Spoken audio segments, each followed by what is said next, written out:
So this is year 4 of my Toca plum, and every year it grows about 2 feet taller than the year before. And actually the first year it grew about 6 feet tall.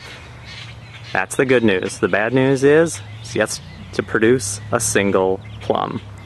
It flowers like crazy, and you can see kind of the remnants of all the blossoming it did.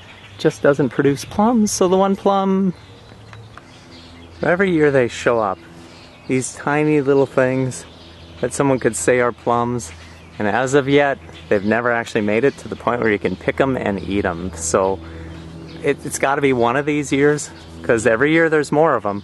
They just never turn into plums. So it's a good pollinator, but not much else. In the same amount of time, my Toca plum tree has turned 14 feet tall. This one is maybe 7 feet tall, and pathetic.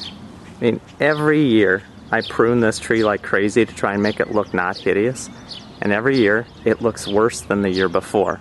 But what is a superior plum tree good for? Plums. I mean, this tree can't even support its own weight, but it produces plums everywhere.